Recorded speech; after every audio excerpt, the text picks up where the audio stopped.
हाँ हाँ, मैं तो छोटा हूँ, सारी जिंदगी छोटा ही रहूँगा, सदा बड़े भाई की उतरन ही पहनता रहूँगा। क्यों माँ? क्या मेरा इस घर पर कोई अधिकार नहीं? महेश ने बुरा सा मुंह बनाकर कहा। रात गहरी हो चुकी थी। कमला ने रसोई समेटी और बाहर आकर दोनों बेटों के पास खड़ी हो गई। वे दोनों आपस में किसी बात को लेकर झगड़ रहे थे। तुम दोनों कब चलना छोड़ोगे? मेरी समझ में नहीं आता। तुम लोग क्या चाहते हो? क्यों इस घर को लड़ाई का अखाड़ा बना रखा है? आज तक तो तुम्हारे पिताजी मुझसे लड़ते रहे। उससे मानसिक कलेश को सहते सहते मैं तो आदी हो चुकी हूँ। जो कुछ शेष है उसकी कसूर तुम दोनों मिलकर निकाल रहे हो। पर माँ, तुम हमेशा बड़े भैया का ही पक्ष क्यों लेती हो? क्या मैं तुम्हारा बेटा नहीं? तुझे तो हमेशा उससे चिढ़ रहती है। माँ मुंह बनाती हुई अंदर चली गई। वैसे ये सच भी था, माता पिता के पक्षपात पूर्ण व्यवहार के कारण ही सुरेश व महेश आपस में बहुत लड़ते थे। माँ का स्नेह बड़े सुरेश के प्रति अधिक था, जबकि पिता छोटे महेश को ही ज्यादा चाहते थे। दोनों भाइयों की एक छोटी बहन थी स्नेह। स्नेह बेचारी घर के इस लड़ाई झगड़े के माहौल में हर दम दुखी रहती थी। सुरेश व महेश भी उसे अपने पक्ष में करने के लिए हर दम लड़ते रहते थे। वह बेचारी किसी का एक का पक्ष लेती तो दूसरा नाराज हो जाता। उससे दोनों ही बड़े थे। वह चाहती थी कि तीनों भाई बहन मिलकर रहें, घर की बढ़ती हुई समस्याओं के बारे में सोचे, खूब पढ़े ताकि अच्छी नौकरियां मिल सकें। उसने जब से होश संभाला था, घर का वातावरण ऐसा ही आतंकित सा देखा। माँ बड़े भाई का ही पक्ष लेती। शायद उन्हें लगता होगा कि वही उनके बुढ़ापे का सहारा बनेगा। पिता माँ से ही उलझते रहते और छोटे भाई को दुलारते। वह बेचारी उन सब के लड़ाई झगड़ों से डरी परेशान सी अपेक्षिता सुबह से शाम तक इसी सोच में डूबी रहती कि घर में कब व कैसे शांति हो सकती है। सुबह की हुई बहस के बारे में वह आंगन में बैठी सोचती रही कि बड़े भैया सुरेश की उतरन पहनने के लिए महेश भैया ने कितना बड़ा बुरा माना, लेकिन वह जो हमेशा इन दोनों की उतरन ही पहनती आई है, उसके बारे में कभी किसी का ख्याल गया? वह सोचती, माता पिता का ऐसा पक्षपातपूर्ण व्यवहार क्यों है? क्यों ये लोग आपस में लड़ते रहते हैं? अब तो हम सभी बड़े हो रहे हैं, हमारे घर की बातें बाहर पहुंचे, ये कोई अच्छी बात है क्या भला? त्रस्त सी खामो ख्यालों में डूबी वे चुपचाप भाइयों की लड़ाई का हल ढूंढा करती। स्नेह का मन इस वातावरण से ऊब गया था। वह एक दिन शाम को विचारों में लीन आंगन में नीम के पेड़ के नीचे बैठी थी। अचानक एक छोटा सा पत्थर टुकड़ा उसके पास आकर गिरा। चौंकते हुए उसने पीछे मुड़कर देखा कि वह कौन है। अभी वह इधर उधर देख ही रही थी कि एक और टुकड़ा आकर गिरा। इस बार उसके साथ एक छोटी सी चिट्ठी भी थी। घबरा कर स्नेह ने घर के अंदर निगाहें दौड़ाई। इत्तेफाक से माँ अंदर थीं, दोनों भाई भी बाहर आए हुए थे। अब उसने देखा कि एक लड़का पेड़ के पीछे छुपा उसकी तरफ देख रहा है। हिम्मत करके उसने वह चिट्ठी खोलकर पढ़ी तो उसकी जान ही निकल गई। लिखा था इसने, मैं तुम्हें काफी दिनों से जानता हूँ। तुम यूं ही हर शाम इस आंगन में बैठी पढ़ती रहती हो। तुम्हारी हर परेशानी के बारे में मैं जानता हूँ और उसका हल भी जानता हूँ।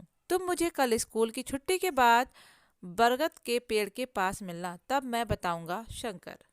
पत्र पढ़कर डर के मारे स्नेह को पसीना आ गया। शंकर उसके पड़ोस में ही रहता था। उसके बारे में सब यही कहते थे कि वह आवारा किस्म का लड़का है। उसके पास क्या हल हो सकता है मेरी समस्याओं का? स्नेह का दिल बड़ी कश्मकश में उलझ गया। वह भी तो यही चाहती थी कि उसके घर में लड़ाई झगड़ा ना हो। हमारे घर की बातें शंकर को कैसे पता चल गईं? क्या उसके पास जाना चाहिए? यही इसी सोच में सवेरा हो गया। स्कूल में भी उसका दिल ना लगा। हाँ और नहीं में उलझा। उसका मन कोई निर्णय नहीं ले पाया। स्कूल की छुट्टी की घंटी से उसका ध्यान बटा। देख लेती हूँ, वैसे बात करने में क्या नुकसान है? इसने ख्यालों में गुम बरगद के पेड़ के पास पहुँच गई। सामने देखा तो शंकर खड़ा था। मुझे पता था कि तुम जरूर आओगी, शंकर ने कुटिलता से कहा। सुबह शीशे में शक्ल देखी थी तुमने? क्यों, क्या हुआ मेरी शक्ल को? इसने डर गई। तुम बहुत सुंदर हो, शंकर ने जाल फेंका। उसके विचार में मछली फंस चुकी थी और इसने भी आत्मीयता से बोले गए 2 शब्दों के बदले बहक गई। इस छोटी सी मुलाकात के बाद तो ये सिलसिला चल पड़ा। रोज ही शंकर उससे मिलता, उसके साथ 2-4 घर की बातें करता, उसे ये विश्वास दिलाने की कोशिश करता कि वह उसके हर दुख दर्द में साथ है। बातों ही बातों में भी उसने इसने से घर की सारी स्थिति जान ली। उसके दोनों भाइयों के बारे में भी वह काफ़ी जानता था। वह धीरे धीरे जान गया था कि इसने को अपने भाइयों से बहुत मोह है और वह उनके आपसी लड़ाई झगड़े के कारण बहुत तनाव में रहती। शंकर ने ये कमजोरी पकड़ ली थी। वह इसने के प्रति झूठी सहानुभूति बताकर अपनी स्थिति मजबूत करना चाहता था। वह एक आवारा लड़का था जिसका काम था स्नेह जैसी भोली भाली लड़कियों को फंसाकर अपना उल्लू सीधा करना। अब इसने घर के झगड़ों से थोड़ी दूर हो चुकी थी। अब वह शंकर के ख्यालों में डूबी रहने लगी। महेश को 1-2 बार उसकी ये खामोशी चुभी भी थी, पर वह खामोश ही रहा। महेश को तो बस सुरेश को ही नीचा दिखाने की पड़ी रहती थी। दोनों भाई घर की बिगड़ती स्थिति से बेखबर थे। वे दोनों चाहते तो आपसी समझ से लड़ाई झगड़ों को दूर कर सकते थे और सच कहा जाए तो उनकी इस स्थिति के जिम्मेदार उनके माँ बाप थे। अभावग्रस्त जीवन अक्सर कुंठा का शिकार हो जाता है। जहां आपस में एक दूसरे को नीचा दिखाने की बात की जाए, वहां प्यार का माहौल कैसे बना रह सकता है। इसने शंकर से रोज ही कहती थी कि वह उसके भाइयों का झगड़ा समाप्त करा दे। शंकर भी उसकी इस कमजोरी को भी भुगतना चाहता था। उसकी समझ में इसने अब उसके मोह जाल में फंस चुकी थी।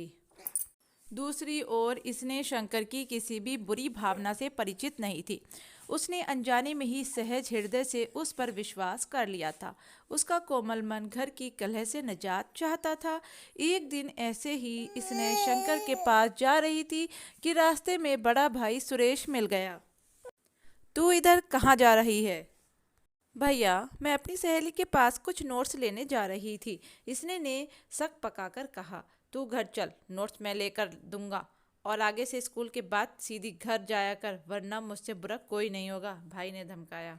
उस दिन शंकर इंतजार ही करता रह गया। अगले दिन वह बड़े गुस्से में था। कारण जानने पर इसने से बोला, तुम्हें आने से मना कर दिया और खुद जो दोनों सारा दिन घर में से गायब रहते हैं, तब कुछ नहीं होता। उस दिन इसने बहुत डर गई। शंकर के चेहरे से लगा कि उसके भाइयों से बदला लेना चाहता है। वह सोचने लगी कि कहीं उसके कारण भाई किसी परेशानी में ना पड़ जाए। उसने शंकर को समझाना चाहा, मैं अब तुम्हारे पास नहीं आऊंगी, मेरे भाइयों ने दोबारा देख लिया तो खैर नहीं। यूं भी तुम मुझ पर ज़रूरत से ज़्यादा गुस्सा करने लगे हो। मैं तो तुम्हें एक अच्छा दोस्त समझती थी। ओह, ज़रा से भाई के धमकाने से तू डर गई? मैं तो तुझे बहुत हिम्मत वाला समझा था, शंकर ने मीठे बोल बोले। नहीं, इसमें डरने की बात नहीं, पर ऐसे आना ठीक नहीं होता।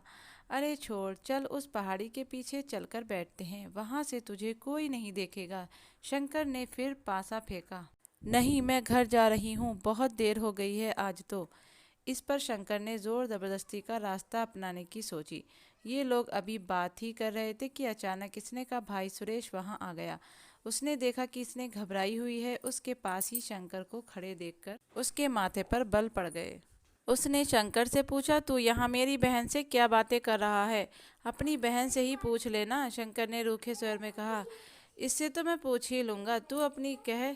इसके पास क्या करने आया था? सुरेश ने कड़े स्वर में कहा। तेरी बहन ने ही मुझे आज यहाँ बुलाया था, कहती थी कि पहाड़ी के पीछे चलते हैं, वहाँ हमें कोई नहीं देखेगा। शंकर कुटिलता से हंसा।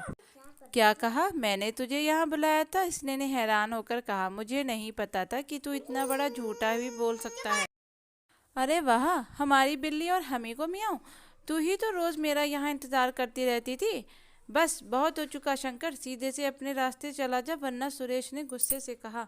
हाँ हाँ हाँ, चला जाऊंगा, पर तेरी बहन को साथ लेकर ही। शंकर बेशर्मी से हंसा। जरा मेरी बहन को हाथ तो लगा कर देख। कहने के साथ ही सुरेश ने जोरदार थप्पड़ शंकर के जड़ दिया।